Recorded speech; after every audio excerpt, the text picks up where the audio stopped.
I'm Lisa from Marathon Meeples, and I just got back from PAX Unplugged. It was my first ever large convention, so my take on it might be a little bit different than other people who've attended some of the other large cons. Now I'm gonna go through 3 different areas.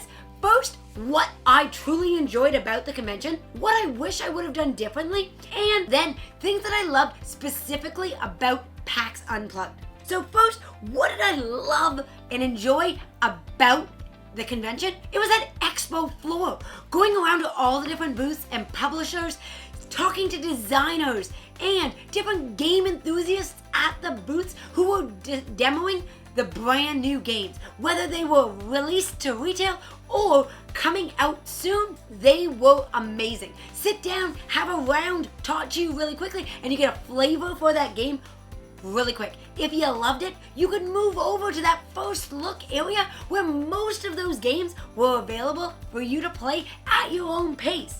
As well, in that first look section, I loved the fact that there were games there that weren't available from any of the publishers, but you still had an opportunity to check them out. We hit a few gems that we love and cannot wait for them to be released. Things like Rebuilding Seattle. That was an awesome kind of economic map building game where you're managing your population. Beer and Bread, where you have stacking ways to collect your resources, and you're going to be managing your resources. There's 2 different kind of phases or rounds that you are playing, one cycle after the other. And then we tried a number of other games that we really enjoyed, and we're gonna get to a video on all of that a little later on. But on top of that demo floor, we had a great time at the Trade and Swap. It's a BGG virtual kind of bring-in buy. We did that in advance, and we have an entire video on that you can check out.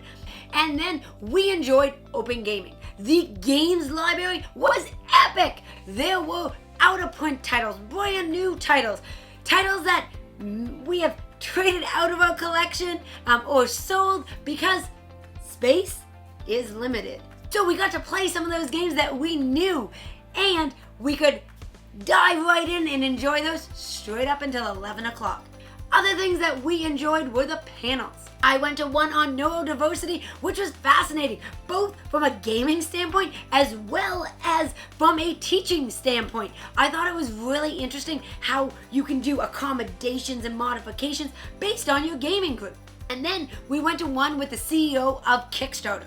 I found that awesome that he was willing to come down and take people's questions and sit up there and answer based on what the crowd had to say, and then share some information about where the company was going. Those were my highlights about the con itself, and things I wish I did differently. As you know, I'm on YouTube, Instagram, and TikTok, and I wish I had the foresight to set up some meets with people who are connected with me online. That was one thing. I wish I grew out that community and stretched out some arms to meet people in person. I was lucky enough to run into a variety of people that, we chat with all the time online. So that was fabulous. I just wish I had a little more time to sit down and play some games with everyone. Now, what did I love about PAX specifically? Well, its location.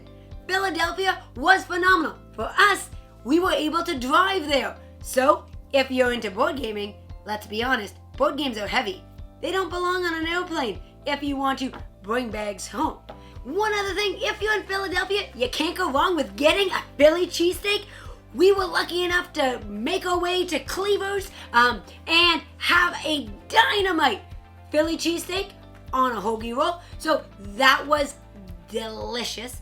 And then to kind of tie up this whole video in a knot, PAX themselves, everything was organized. There was signage everywhere. They had tape on the floor giving you arrows to get to different theaters. All the timing was fabulous.